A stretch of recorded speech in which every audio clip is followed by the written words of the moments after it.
പങ്കെടുത്തു. UDF ബഹിഷ്കരിച്ച സംഗമത്തിൽ മുഖ്യമന്ത്രി സംസാരിച്ചത് കപട ഭക്തനെ പോലെയെന്ന് പ്രതിപക്ഷ നേതാവ് VD സതീശൻ വിമർശിച്ചു. ഇന്ന് അയ്യപ്പ സംഗമം ഉദ്ഘാടനം ചെയ്തുകൊണ്ട് ഒരു കപട ഭക്തന്റെ രീതിയിലാണ് ബഹുമാനപ്പെട്ട മുഖ്യമന്ത്രി സംസാരിച്ചത്. 2026 തെരഞ്ഞെടുപ്പ്, അതിനു മുമ്പ് നടക്കുന്ന ലോക്കൽ ബോഡി തെരഞ്ഞെടുപ്പ് മുന്നിൽ കണ്ടുകൊണ്ട് പിണറായി വിജയന് ഒരിക്കലും യോജിക്കാത്ത ഒരു ഭക്തിയുടെ പരിവേഷം അണിഞ്ഞുകൊണ്ടാണ് അദ്ദേഹം സംസാരിച്ചത്. ശബരിമലയിൽ അദ്ദേഹത്തിന്റെ കാലത്ത് ആചാര ലംഘനത്തിന് കൂട്ടുനിന്നുകൊണ്ട് പോലീസിന്റെ സഹായത്തോടു കൂടി ചെയ്ത ക്രൂരകൃത്യങ്ങൾ മറച്ചുപിടിച്ചുകൊണ്ടാണ് ശബരിമലയിലെ അയ്യപ്പ സംഗമത്തിൽ അദ്ദേഹം പ്രസംഗിച്ചത്. ഇപ്പൊ ഭക്തിയുടെ പരിവേഷമായി ശ്രീ പിണറായി വിജയൻ മാറിയിരിക്കുകയാണ്. കഴിഞ്ഞ 9.5 കൊല്ലമായി ശബരിമലയിൽ ഒരു വികസന പ്രവർത്തനവും നടത്താൻ തയ്യാറാകാത്ത സർക്കാർ ഇപ്പൊ മാസ്റ്റർ പ്ലാനും വന്ന് തെരഞ്ഞെടുപ്പിന്റെ സായാഹ്നത്തിൽ ജനങ്ങളെ കബളിപ്പിക്കാൻ വേണ്ടി ഇറങ്ങിയിരിക്കുകയാണ്. ഞങ്ങൾ ഉയർത്തിയിരിക്കുന്ന ചോദ്യങ്ങൾക്കൊന്നും മറുപടിയില്ല. സുപ്രീം കോടതിയിലെ സത്യവാങ്മൂലം പിൻവലിക്കുമോ? കേസുകൾ പിൻവലിക്കുമോ? എന്തിനാണ് ഈ തെരഞ്ഞെടുപ്പിന്റെ സായാഹ്നത്തിൽ മാസ്റ്റർ പ്ലാനുമായിട്ട് ഇറങ്ങിയിരിക്കുന്നത്? ഇപ്പൊ ഭക്തജനങ്ങളെ കബളിപ്പിക്കുന്നതിന് വേണ്ടിയിട്ടാണ്. അവർക്കറിയാം എന്താണ് ശബരിമലയിൽ പിണറായി ഭരണകൂടം ചെയ്തത് എന്ന്.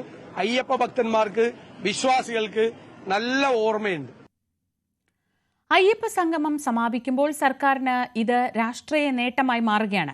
വിമർശനങ്ങൾ ഉന്നയിച്ചവരെ ഒപ്പം നിർത്താൻ സാധിച്ചു എന്നത് സർക്കാരിന് നേട്ടമാകും. അതേസമയം അയ്യപ്പ ഭക്തർക്ക് ഈ സംഗമം എങ്ങനെ ഗുണം ചെയ്തു എന്ന് പറയാറായിട്ടില്ല.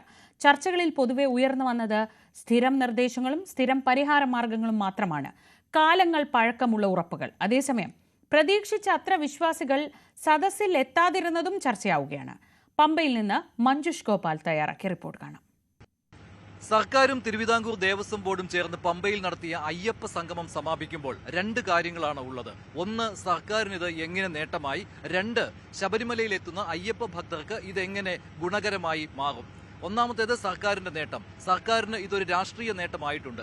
കാരണം സർക്കാരിനെ അയ്യപ്പ ഭക്തരുടെ വിഷയത്തിൽ അല്ലെങ്കിൽ ശബരിമല വിഷയത്തിൽ അനുകൂലിക്കുകയും പ്രതികൂലിക്കുകയും ചെയ്യുന്ന സംഘടനകളെ ഒരുമിച്ച് ഒരേ വേദിയിൽ ഒപ്പം ചേർക്കാൻ കഴിഞ്ഞു, അതും അയ്യപ്പ ഭക്തർക്ക് വേണ്ടി. ഇത് സർക്കാരിന്റെ ഒരു രാഷ്ട്രീയ നേട്ടമായി തന്നെ കണക്കാക്കാം. യുവതീ പ്രവേശന വിഷയത്തിൽ സർക്കാരിന്റെ നിലപാടിനെ വിമർശിച്ച NSSനെയും അന്ന് നവോത്ഥാന മൂല്യ സംരക്ഷണത്തിന് വേണ്ടി സർക്കാരിന് ഒപ്പം അണിചേർന്ന SNDPയെയും KPMSനെയും ഒരേ വേദിയിൽ എത്തിക്കുവാൻ സർക്കാരിന് കഴിഞ്ഞത് ഒരു രാഷ്ട്രീയ നേട്ടം തന്നെയാണ്. പിന്നെ രണ്ടാമത്തെ കാര്യം എന്ന് പറയുന്നത് ഇതെങ്ങനെ ശബരിമലയിൽ എത്തുന്ന അയ്യപ്പ ഭക്തർക്ക് ഗുണകരമായി മാറാം. അതിന് 2 അഭിപ്രായം, അല്ലെങ്കിൽ അത് സമീപ ഭാവിയിൽ അത് ഗുണകരമാകുമെന്ന് ഇപ്പോൾ പറയാൻ കഴിയില്ല. അതിന് ഉദാഹരണം ഇന്ന് ചർച്ചയിൽ പങ്കെടുത്ത് സംസാരിച്ച അയ്യപ്പ ഭക്തരുടെ വികാരമാണ്. അവർ നേരത്തെയും ഇതേ വിഷയങ്ങൾ തന്നെ, അതായത് ശബരിമലയിൽ സുഖകരമായ ദർശനം സാധ്യമാകുന്നില്ല, അതുപോലെ തന്നെ ശബരിമലയിലെയും പമ്പയിലെയും അടിസ്ഥാന സൗകര്യങ്ങൾ വികസിച്ചിട്ടില്ല, ഇങ്ങോട്ടുള്ള യാത്രാ സൗകര്യത്തിന്റെ അപര്യാപ്തത, ഇവിടുത്തെ മാലിന്യങ്ങൾ, ഇതെല്ലാം നേരത്തെയും ചൂണ്ടിക്കാണിച്ചതാണ്. അപ്പോൾ ഇതെല്ലാം പരിഹരിക്കും എന്നുള്ളത് തന്നെയാണ് ഇന്നത്തെ ഈ ചർച്ചയിൽ ഉയർന്നു വന്ന പ്രധാനമായ നയം അല്ലെങ്കിൽ പൊതുനയം എന്നുള്ളത്. അത് അയ്യപ്പ ഭക്തർ ഉന്നയിച്ചിരുന്നു ഈ വിഷയം ഈ ചർച്ചകളിൽ എന്നത് ശരി തന്നെയാണ്. പക്ഷേ ഇതൊക്കെ വളരെ വർഷങ്ങൾക്ക് മുൻപേ തന്നെ ഇവിടെ എത്തുന്ന ശബരിമലയിൽ വർഷങ്ങളോളം സ്ഥിരമായി എത്തുന്ന അയ്യപ്പന്മാർ പറയുന്ന കാര്യങ്ങൾ തന്നെയാണ്. അതിനൊരു പരിഹാരം ഉണ്ടാക്കാമെന്നുള്ള ഉറപ്പ് മാത്രമാണ് സർക്കാരിന് നൽകാൻ ഇപ്പോഴും കഴിയുന്നത്. അതായത് ശബരിമല മാസ്റ്റർ പ്ലാൻ എന്ന വിഷയം വീണ്ടും വീണ്ടും ഉന്നയിച്ചുകൊണ്ട് അതിപ്പോൾ തന്നെ പരിഹരിക്കാൻ പോവുകയാണ് എന്നൊക്കെ ഉറപ്പ് നൽകുമ്പോൾ അത് അയ്യപ്പ വിശ്വാസികൾ എന്തായാലും അത് വിശ്വസിക്കാൻ കഴിയാത്ത ഒരു സാഹചര്യത്തിൽ തന്നെയാണ്. പിന്നെ ഇതിനുമപ്പുറം ശബരിമല വിമാനത്താവളം, ശബരിമലയിലേക്കുള്ള ശബരി റെയിൽ, ഇവയൊക്കെ യാഥാർത്ഥ്യമാകും എന്ന് സർക്കാർ പറയുമ്പോഴും ഇതും വർഷങ്ങളോളം ഞങ്ങൾ കേട്ട കാര്യങ്ങളാണ് എന്ന് തന്നെയാണ് അയ്യപ്പന്മാർ പറയുന്നത്. അപ്പോൾ ഇത് ആകെ തുകയായി അയ്യപ്പ സംഗമത്തെ കാണുകയാണെങ്കിൽ സർക്കാരിന് ഇതൊരു രാഷ്ട്രീയ നേട്ടമായി. ശബരിമലയെ തകർക്കാൻ സർക്കാർ ശ്രമിക്കുന്നു എന്നുള്ള ആരോപണത്തിൽ നിന്ന് രക്ഷ നേടുവാൻ തെരഞ്ഞെടുപ്പ് അടുത്തു നിൽക്കെ സർക്കാരിന് കഴിയും. പക്ഷേ ഈ അയ്യപ്പന്മാരുടെ പ്രശ്നങ്ങൾ ഞങ്ങൾ പരിഹരിക്കുന്നു, ഇവിടെ ശബരിമലയുടെ വരുമാനം കൂട്ടാൻ പോകുന്നു എന്നൊക്കെ പറയുമ്പോൾ അത് എത്രമാത്രം സമീപ ഭാവിയിൽ സാധ്യമാകും എന്നതിൽ സംശയം നിലനിൽക്കുക തന്നെയാണ്. പമ്പയിൽ നിന്ന് ക്യാമറമാൻ C വിനോദിനൊപ്പം മഞ്ജുഷ് ഗോപാൽ, ന്യൂസ് 18. ആഗോള അയ്യപ്പ സംഗമത്തിലെ സെമിനാറിൽ പങ്കെടുത്തവരുടെ എണ്ണത്തിൽ വൻ കുറവെന്ന് സമ്മതിച്ച് ദേവസ്വം മന്ത്രി VN വാസവൻ. നേരിട്ട് രജിസ്റ്റർ ചെയ്ത് പങ്കെടുത്തവരുടെ എണ്ണം 650 മാത്രമാണ്. ഓൺലൈനായി രജിസ്റ്റർ ചെയ്തവർ 5000 ഉണ്ടായിരുന്ന സ്ഥാനത്താണിത്. പമ്പാ തീരത്ത് മനോഹരമായ ഈ പന്തലിൽ കേന്ദ്രീകരിച്ച് ഇന്ന് രാവിലെ മുതൽ നടന്നു വന്ന സംഗമം ഏതാണ്ട് 4000-ൽ പരം ആളുകൾ ഈ സംഗമത്തിൽ എത്തിച്ചേർന്നു എന്നുള്ളതാണ് പ്രാഥമിക കണക്ക്. സർക്കാർ പ്രതീക്ഷിച്ചതുപോലെ അല്ലെങ്കിൽ ദേവസ്വം ബോർഡ് പ്രതീക്ഷിച്ചതുപോലെ ഒരു വിജയമായോ എന്ന് ചോദ്യം ചോദിച്ചാൽ അത് നേരിട്ട് കണ്ട ഒരാളെന്ന നിലയ്ക്ക് അത്രയധികം ഒരു പങ്കാളിത്തം അല്ലെങ്കിൽ ഈ ഡെലിഗേറ്റ്സിന്റെ ഒരു സാന്നിധ്യം ഇതുമായി ബന്ധപ്പെട്ട ഉണ്ടായിരുന്നില്ല.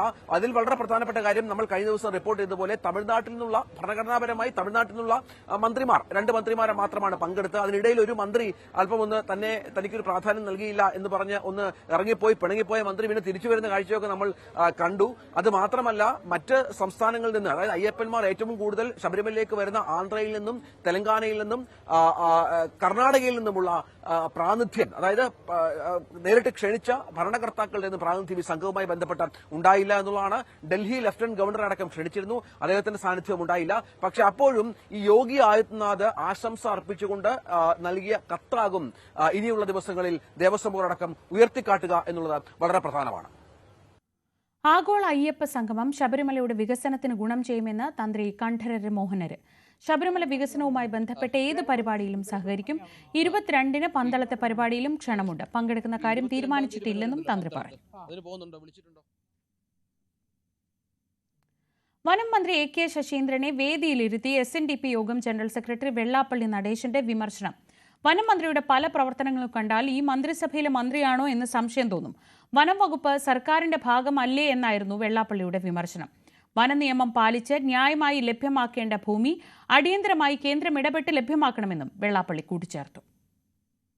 എന്നും ശബരിമലയിൽ ഈ വനഭൂമിക്കാരുമായിട്ട് തർക്കമാണ്. ഈ സ്റ്റേറ്റ് ഗവൺമെന്റിൽ പെട്ടതാണ് വനവകുപ്പ് മന്ത്രി. ഈ വനവകുപ്പ് മന്ത്രി എവിടെ കിടക്കണോ, ഭരണക്കാർ എവിടെ കിടക്കണോ, ഇത് 2 ഭരണമാണോ എന്ന് വരെ ഇവിടെ എനിക്ക് സംശയമാണ്.